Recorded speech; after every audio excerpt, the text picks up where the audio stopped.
Assalamu alaikum. We are going to finalize the portion of On Seeing Please, that means third part, written by A.G. Gardiner. This lesson is pivots on manners and politeness. We know that manners and politeness are integral part of our life. Good manners become a great source of tranquility and pleasant for us as well as for others. The writer tries to distinguish between law and courtesy.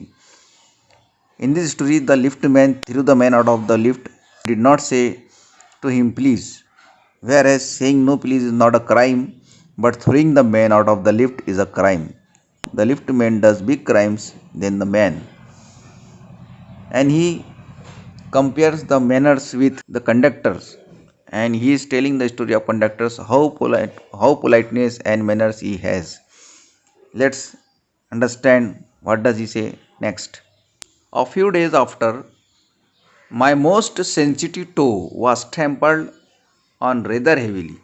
कुछ दिनों बाद मेरा बहुत ज़्यादा हसास अंगूठा बहुत ज़ोर से कुचल दिया गया था। टू बी ट्रैम्पल्ड यानी कुचल दिए जाना।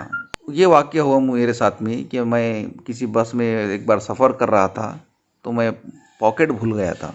मेरे पास पैसे नहीं थे, लेकिन उस कंडक्टर ने मुझसे पैसे लिए बगैर मुझे अपने मुकाम पर पहुंचाया और मैं उसके अखलाक से बहुत मुतासिर हुआ था। लेकिन मैंने कहा था कि मैं ये पैसे कहाँ अदा करूं, तो उसने कहा था कि मैं कभी ना कभी आपसे ज़रूर मुलाकात करूंगा। फिर कुछ दिनों के आगे वाक़या बयान किया जा रहा है कि उसका अचानक बस में चढ़ने के बाद उसका अंगूठा कुचल दिया जाता है ज़ोर से।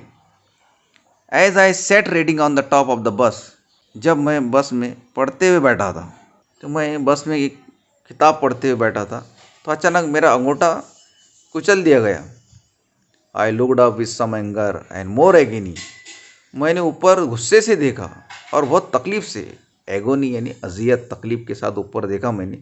And saw my friend of the cheerful continence, और देखा वो हशाश बशाश चेहरे वाला मेरा दोस्त था।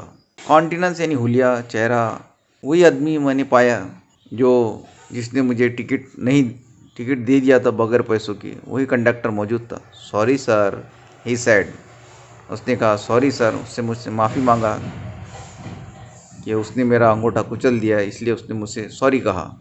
आई know these are heavy boots, got them because my own feet get trod on so much and now I am treading on other peoples.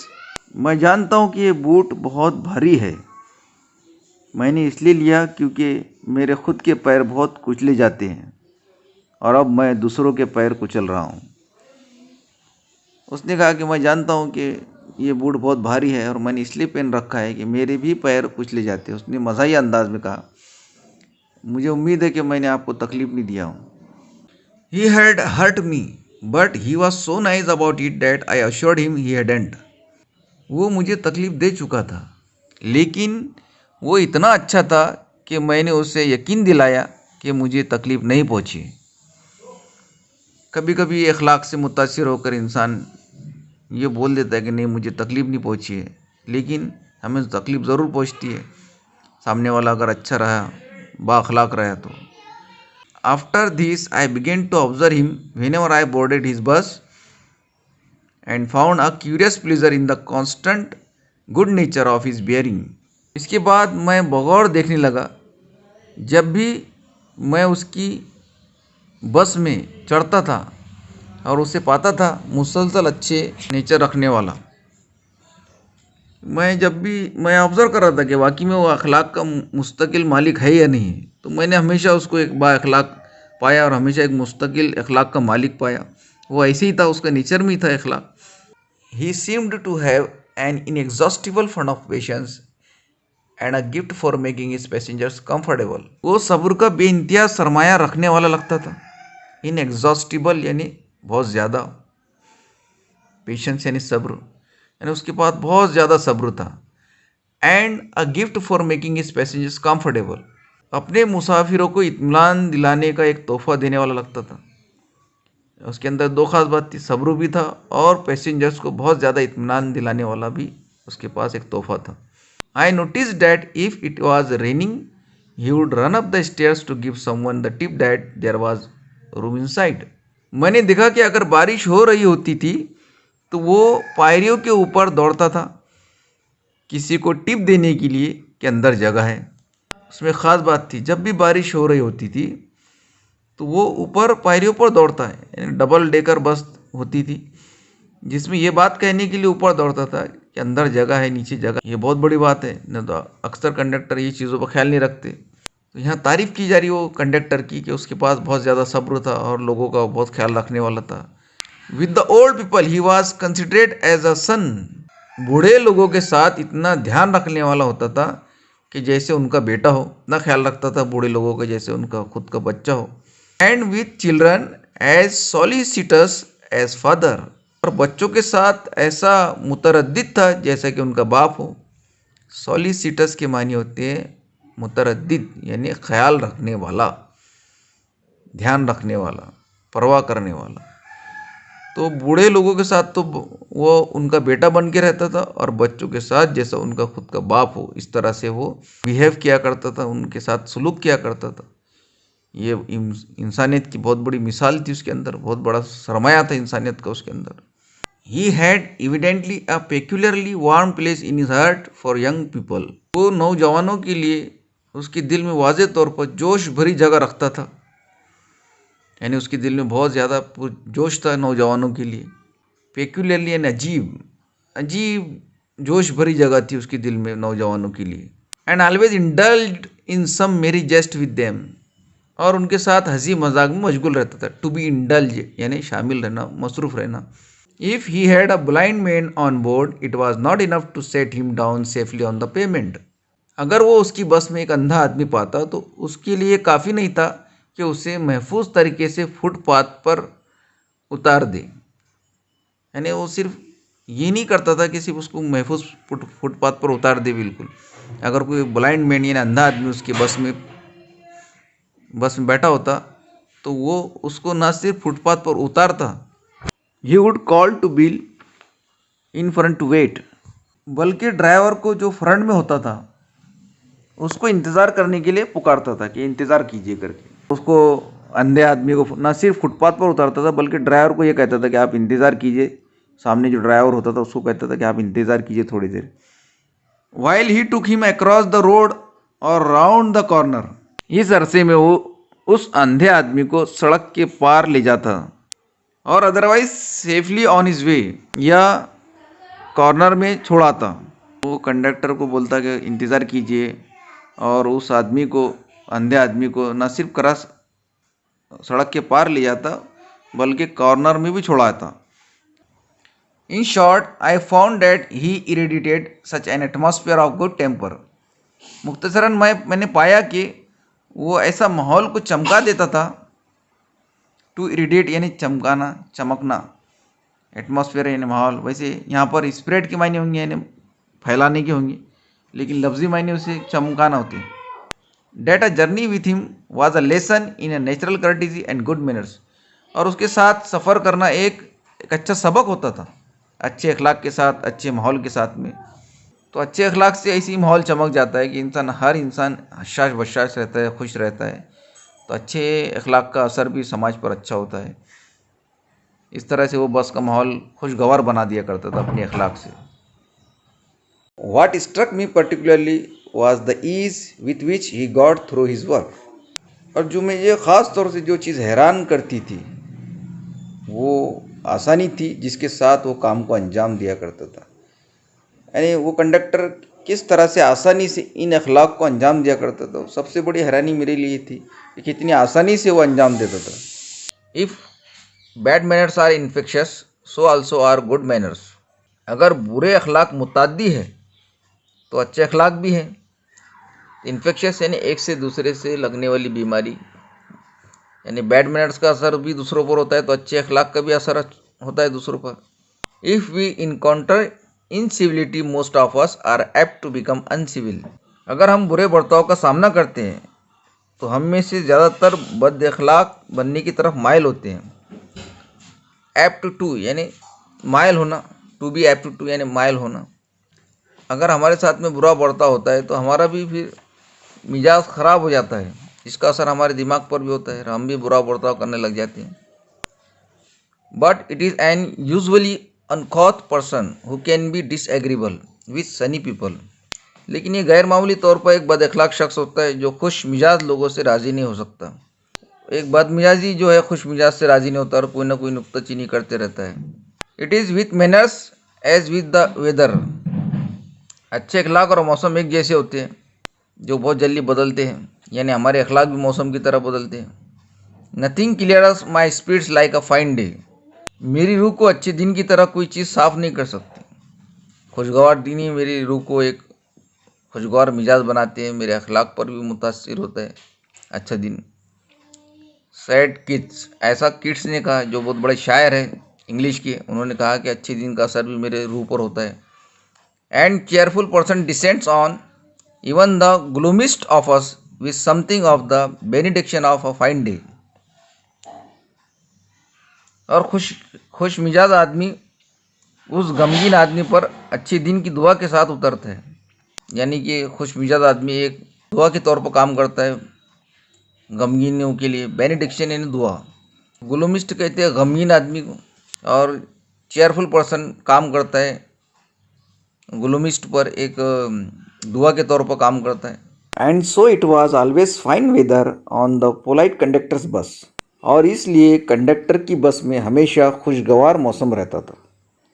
उसके अखलाक बहुत बुलंद थे, वो सभी को हंसाता था, बच्चों को प्यार करता था, बड़ों से बच्चे जैसा सलूक करता था। तो बहुत अच्छा मौसम रहता था, बहुत अच्छा माहौल रहता था उसकी बस में। And his own civility, his conciliatory address and good humoured bearing infected his passengers. And his own civility, his conciliatory address and good humored bearing infected his passengers। उसका दिल जीतने वाला मुखातिब होने का अंदाज़ एंड मज़ाहिया अंदाज ने उसके मुसाफिरों को मुतासिर कर दिया था। कंसिलेटरी एड्रेस यानी दिल जीतने वाला फ़रेफ्ता अंदाज ने उसको उसके पैसेंजरों को मुतासिर कर दिया था कि ये चीज़ें पैसेंजरों को मुतासिर करती थी उसकी। In lightening their spirits he lighten his own task. उनके रूह को रोशन करने में वो उसके खुद के काम को भी रोशन कर दिया करता था। उनको खुश रखने के लिए अपने काम को भी वो खुशगवार बना लिया करता था। His Getty was not a wasteful luxury but a sound investment. उसकी खुशी बेजा आराम नहीं थी बल्कि एक तगड़ा सरमाया था। यानी इन्वेस्टमेंट कहते हैं कि अगर हम जितना इन्वेस्टमेंट करेंगे, जितना सरमाया लगाएंगे, उससे ज़्यादा मुनाफा मिलेगा। तो उसको भी उतनी खुशी मिलती थी या उससे ज़्यादा खुशी मिलती थी जितना वो खुशी इन्वेस्ट किया करता था, यानी बांटा करता था। तो ये फितरत का तो कानून है कि जितनी खुशियाँ आप बांटोगे उससे ज़्यादा पाओगे, और जितने कांटे आप बोओगे उतना ज़्यादा दुख आप हासिल करोगे। लेकिन अफसोस कि लोग नहीं समझते, कांटे बोने को ही बेहतर समझते दूसरों के हक़ में। तो क्या खुद को खाक के फूल मिलने वाले हैं। I have missed him from my bus route for late. मैं उसे अरसे से अपने बस रूट पर याद कर चुका हूँ। But I hope that only means that he has carried his sunshine on to another road. लेकिन मैं उम्मीद करता हूँ कि इसका मतलब सिर्फ ये कि वो अपनी सूरज की रोशनी दूसरे रोड पर ले जा चुका है। राइटर उसे बहुत याद करता है उस बस रूट पर, लेकिन उसको उम्मीद है कि वो ये अखलाक की जो रोशनी है किसी और रोड पर फैला रहा होगा या दे रहा होगा। उसको यकीन है कि वो तो अपने अखलाक कहीं पर भी चमका ही रहा होगा और अखलाक की खुशबू को फैला ही रहा होगा। उसको यकीन है it can not be too widely diffused in a rather drive world. ये इस बेरंग दुनिया में वसी तरीके से भी नहीं फैल सकता। मतलब अखलाक की तो खुशबू तो फैलना ही है, अगर अखलाक है तो फैलना ही है, लेकिन एक बेरंग दुनिया में ऐसे नहीं फैल सकता। ये अखलाक फैल कर ही रहेगा और बद अखलाकी भी फैल कर रहेंगी। And I make no apologies for writing a panegyric on an unknown bus conductor. और मैं इस मामले में कोई माफ़ी नहीं मांगता हूँ कि मैं उसकी एक अनजान बस कंडक्टर की तारीफ़ करता हूँ, तो क्योंकि इसका मतलब ये नहीं है कि मैं दूसरे कंडक्टर को बुरा कह रहा हूँ, बल्कि एक स्पेशल कंडक्टर जिसके अखलाक बहुत बुलंद है उसी की तारीफ़ कर रहा हूँ। तो पैनेजिरक के मायने होते हैं किसी की तारीफ़ लिखना। If Wordsworth could gather lesson of wisdom from the poor leech gatherer, यहाँ विलियम वर्ड्सवर्थ के बारे में बात चल रही है, जो अंग्रेज़ी का मशहूर शायर है, रोमांटिक शायर है। जैसे उर्दू में मिर्ज़ा गालिब मशहूर है, वैसे विलियम वर्ड्सवर्थ अंग्रेज़ी में मशहूर है, जो कि रोमांटिक पोएम लिखते हैं। अगर वर्ड्सवर्थ एक गरीब जू जमा करने वाले से अक्लमंदी का सबक हासिल कर सकता है, ऑन द लोनली मूअर, इस नज़म में ये नज़म का नाम दिया गया ऑन द लोनली मूअर। वैसे मूअर की लफ्ज़ी मानी होती है घास का बड़ा मैदान। तो उसमें वो एक जू जमा करने वाले से अक्लमंदी का सबक हासिल कर सकता है अगर वर्ड्सवर्थ तो लीच की मानी होती है जू, जो बालों में होती है। आई सी नो रीज़न, तो इसमें कोई वजह नहीं है। Why lesser people should not take lessons in conduct from one, तो छोटे लोगों ने क्यों नहीं हासिल करना चाहिए अखलाक का सबक एक दूसरे से। हु शोज़, जो दिखाता है, how a very modest calling, कि कैसे छोटे पेशे वाले को मे बी डिग्निफाइड इज्जत दी जा सकती है by good temper and kindly feeling, अच्छे मिजाज के ज़रिए से और रहम दिलाना एहसास के ज़रिए से कैसे इज़्ज़त दी जा सकती है। ये सबक हमने हासिल क्यों नहीं करना चाहिए। इतना बड़ा आदमी शायर वो जू जमा करने वाले से अक्लमंदी का सबक लेता है, तो हमने क्यों नहीं लेना चाहिए, हम तो छोटे ही हैं। It is a matter of general agreement, ये एक आम रजामंदी का मामला है, यानी एक आम मानने वाली बात है कि the war has had a chilling effect, कि लड़ाई ठंडा असर डाल चुकी है upon those little everyday civilities of behaviour, बर्ताव के रोज़ाना के अखलाकियात पर, उन अखलाकियात पर ठंडा असर डाल चुकी है। अब कौन सी अखलाकियात पर? That Sutton the general air, जो आम हवा को खुशगवार बनाती है, यानी उन अखलाकियात को ठंडा कर चुकी है जंगें, यानी लड़ाइयाँ, जो आम हवा को खुशगवार बनाती है। रोज़ाना किसी से मिलना, सलाम करना, एक दूसरे को रेस्पेक्ट करना, मुस्कुरा कर बात करना, ये जो है ये चीज़ों पर बहुत ज़्यादा असर पड़ चुका है, ठंडा असर पड़ चुका है लड़ाई की वजह से। वी मस्ट गेट दो सिविलिटीज़ बैक, हमने उन अखलाकियात को इख्तियार करना चाहिए, वापस इख्तियार करना चाहिए। If we are to make life kindly and tolerable for each other, अगर हमें ज़िंदगी को एक दूसरे के लिए रहमदिल और काबिल बर्दाश्त बनाना है, तो हमको अगर ज़िंदगी को काबिल बर्दाश्त बनाना है तो ये अखलाकियात को तो वापस लेना ही पड़ेगा, वरना हम ज़िंदगी नहीं गुजार सकेंगे। एक दूसरे के साथ गलत सलूक कर करके हम अपनी ज़िंदगी को बर्बाद कर देंगे। टॉलरेबल की मायने होती है काबिल बर्दाश्त। We can not get them back by invoking the law, हम उन्हें कानून से दरख्वास्त करके वापस नहीं हासिल कर सकते। वैसे टू इन्वॉक के माने होते हैं दुआ करना, दरख्वास्त करना। तो कानून की बदौलत तो हम अखलाकियात को वापस नहीं ला सकते, क्योंकि कानून बाद में पहुंचता है, जुर्म के बाद कानून पहुंचता है। लेकिन अखलाक अगर हमारे अंदर शामिल है तो वो हमारे ज़मीर को झंझोड़ते हैं कि आप जो करने जा रहे हैं वो गलत है या सही है। तो जुर्म होने से पहले अखलाकियात की आवाज़ आती है, ज़मीर की आवाज़ आती है, कानून तो बाद में पहुंचता है।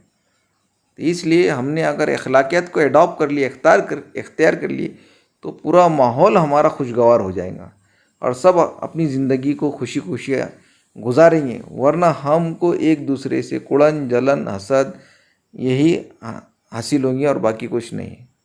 The policeman is a necessary symbol, police एक ज़रूरी अलामत है। And the law is a necessary institution for a society, और समाज के लिए कानून एक इदारा है। That is still somewhat lower than the angels, जो अब भी किसी हद तक फरिश्तों से कम नहीं है, यानी दोनों भी चीज़ें, कानून और policeman. But the law can only protect us against material attack, लेकिन हमको कानून जिस्मानी हमलों से बचा सकता है। Nor will the liftman's way of meeting moral affront by physical violence help us to restore the civilities, ना ही लिफ्टमैन का तरीका तौहीन अखलाक का जिस्मानी हमले के ज़रिए हमारी मदद कर सकता है अखलाक को बचाने में। नहीं, लिफ्टमैन का जो तरीका था कि उसने लिफ्ट से बाहर फेंक दिया था, तो ये तो तौहीन का तरीका है। एफ्रॉन्ट यानी तौहीन, अखलाकी तौहीन यानी मोरल एफ्रॉन्ट, और फिज़िकल वायलेंस यानी तशद्दुद, ये तरीका हमें मदद नहीं कर सकता कि हमारे अखलाकियात वापस आ जाए या हमारे अखलाकियात को हम बचा सके ये तरीके से हम अपनी अखलाकियत को नहीं बचा सकते। आई सजेस्ट टू हिम, मैं उसे मशवरा देता हूँ कि ही would have had a more subtle and effective revenge if he had treated the gentleman who would not से प्लीज़। मैं उसे मशवरा देता हूँ कि उसका बदला बहुत पुरअसर और गहरा होता अगर उस आदमी के साथ अच्छा सलूक किया होता जिसने प्लीज़ नहीं कहा था। उसका बदला तो बहुत अच्छा होता, इफ़ेक्टिव होता, पुरअसर होता और सटल होता यानी गहरा होता अगर वो उसके साथ में अच्छा बर्ताव करता, अच्छा सलूक करता, तो उसका बदला बहुत पुरअसर होता। बात बयान की जा रही है कि लिफ्टमैन का जो तरीका है तौहीन अखलाक का और फिज़िकल वायलेंस का, तशद्दुद का, ये हमारे अखलाकियात को बचा नहीं सकता, प्रोटेक्ट नहीं कर सकता, बल्कि बेहतर होता कि वो बदला ना लेता और उसको अच्छे सलूक से पेश आता, तो प्लीज़ ना कहने वाला भी अपनी गलती पर नादिम होता। अब उसको उठाकर फेंक दिया है तो उसके दिल में तो और ज़्यादा नफ़रत पैदा होगी और वो जो मिजाज में उसकी ख़राबी आएंगी वो किसी और के साथ में बुरा सलूक करेगा। तो इस तरह से ये कंटीजियस और इन्फेक्शस हो जाएगा, बुरा सलूक और बुरा बर्ताव। He would have had the victory, वो जीत चुका होता, not only over the boor but over himself, न सिर्फ उस बदतमीज से बल्कि खुद से भी जीत जाता अगर वो उसके साथ अच्छा सलूक करता। तो अगर वो लिफ्ट मैन उसके साथ अच्छा सलूक करता और उसको उठाकर ना फेंक देता तो खुद से भी जीत जाता और उस बदतमीज से भी जीत जाता और कहने खुद खुद में एक इत्मीनान महसूस करता। And that is the victory, और यही तो फतेह गिनी जाती है, डेट काउंट्स, और यही मानी जाती है, इसी को फतेह कहते हैं। The polite man may lose the material advantage, बाइखलाक इंसान एक ज़ाहरी फ़ायदे को खो सकता है या ज़ाहरी फ़ायदे को हार सकता है, but he always has the spiritual victory, लेकिन वो रूहानी फतेह हासिल करता है, रूहानी जीत हासिल करता है ज़ाहरी फ़ायदे को हार कर। I commend to the lift man I story of Chesterfield, मैं उसको सिफारिश करता हूँ एक चेस्टरफील्ड की कहानी सुनाने की। In this time the London streets were without the pavements of today, यानी चेस्टरफील्ड के ज़माने में लंदन की जो गलियाँ हुआ करती थी वो बगैर फुटपाथ की हुआ करती थी, आज की जैसी फुटपाथ नहीं हुआ करते थे उस ज़माने में। And the man who took the wall had the driest footing, और जो दीवार से चलता था उसके पैर सूखे हुआ करते थे। I never give the wall to I scoundrel, said a man who met Chesterfield, Chesterfield से जो इंसान मिला उसने कहा कि मैं कभी किसी बदमाश को दीवार नहीं देता हूँ या किसी कमीने को दीवार नहीं देता हूँ। स्कॉन्ड्रल यानी कमीना या बदमाश। I always do, set Chesterfield, Chesterfield ने कहा कि मैं तो हमेशा देता हूँ।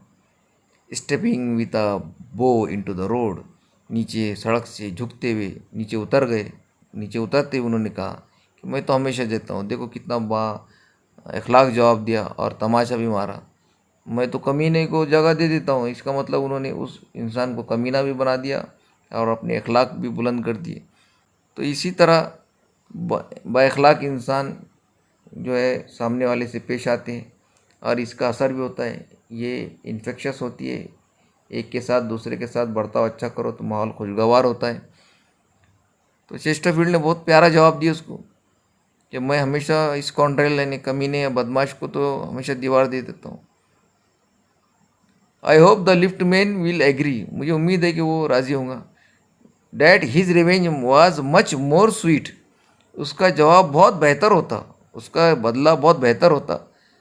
Then if he had flung the fellow into the mud, बजाय इसके कि वो उसके साथी को कीचड़ में फेंक देता। यानी कीचड़ में फेंकने के बजाय वो अगर बदला न लेता और बाइखलाक तरीके से उसको पेश आता तो उससे भी ज़्यादा अच्छा बदला होता कि हम बद अखलाकी का जवाब अखलाक से देते। ये बहुत बड़ी इंसानियत है। तो ये था हमारा तीसरा हिस्सा यानी इख्तिताम वाला हिस्सा। हमारा सबक मुकम्मल हो चुका है। इसके बाद हम ब्रेन स्टॉर्मिंग हल करेंगे। उम्मीद है आपको बहुत पसंद आया होगा। तो इस सबक को ज़रूर लाइक कीजिए, सब्सक्राइब कीजिए इस चैनल को सब्सक्राइब कीजिए और कमेंट ज़रूर कीजिए कि आपको ये एक्सप्लेनेशन कैसा लगा। ये भी एक अच्छे अखलाक की अलामत है कि आपको जो इफ़ादा पहुंचा रही है जो चीज़ें, उससे आप उसका भी हक अदा करें। शुक्रिया, जज़ाकुमुल्लाह खैर। मिलते हैं ब्रेन स्टॉर्मिंग में। आपको जो अभी एक्टिविटी दी जा रही है उसको हल करके आप ग्रुप में ज़रूर भेजें। ये पैराग्राफ आपको हल करने के लिए दिए जा रहे हैं।